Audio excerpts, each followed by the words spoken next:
అనిరుద్ రెడ్డి గారు, మీరు చెప్పిన దాన్ని బట్టి ఇంకొకటి నాకు అర్థం అవుతోంది ఏంటంటే, ఇక్కడ రెచ్చగొట్టి, ఇక్కడ తిట్టించుకొని, ఏపీలో సానుభూతి పొంది ఓట్లు సంపాదించుకోవాలనుకున్నారా ఏంటి?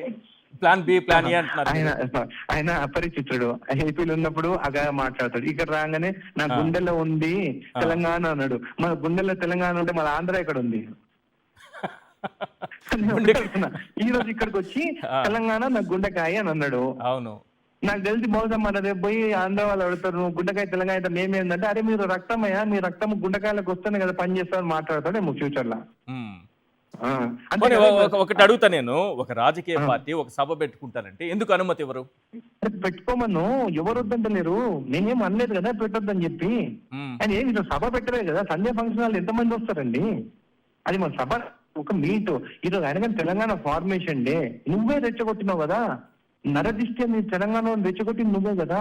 ఈ రోజు కూడా అన్ని రెచ్చగొట్టే మాటలే. అంటే ఆయనకి ఏంటంటే ఇక్కడ మేము ప్రశాంతంగా ఉండొద్దు, అరే తెలంగాణ వచ్చేసింది, వీళ్ళు బాగున్నారు, వీళ్ళు బాగా సంపాదించుకుంటున్నారు, వీళ్ళు అభివృద్ధి బాగా చెందింది తెలంగాణ వాళ్ళకి, మేము ఎట్లా ఉండాలి ఇక్కడ, మేము వేరే బయట వాళ్ళు లాగున్నా. ఈరోజు ఏందైనా పాకిస్తాన్ అంటాడు, ఏమేమో మాట్లాడతాడు, మళ్ళీ ఎంఐఎంఓల గురించి మాట్లాడతాడు. అంటే నువ్వు ఏంది ప్రశాంతంగా ఉన్న తెలంగాణలో చిచ్చులు పెట్టి అందరితోని కొట్లాటలు పెట్టి తిరగాలనుకుంటున్నావా? నేను ఒకటి అడుగుతున్నా, ప్రజా రాజ్యం పార్టీ ఉన్నప్పుడు విలీనం కాంగ్రెస్ తో అయినప్పుడు నువ్వు ఎక్కడ పోయినావు?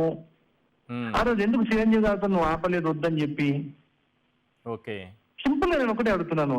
ఆ రోజు చిరంజీవి గారికి రాజ్యసభ ఇచ్చింది కాంగ్రెస్ పార్టీయే కదా, minister of state central minister ఇచ్చింది కూడా కాంగ్రెస్ పార్టీ కదా. ఆ రోజు నువ్వు అంతా అది ఉన్నప్పుడు, కాంగ్రెస్ పార్టీ మీద అంత కోపం ఉన్నప్పుడు ఎందుకు పోయి మీ అన్నను ఆపలేకపోయినావు?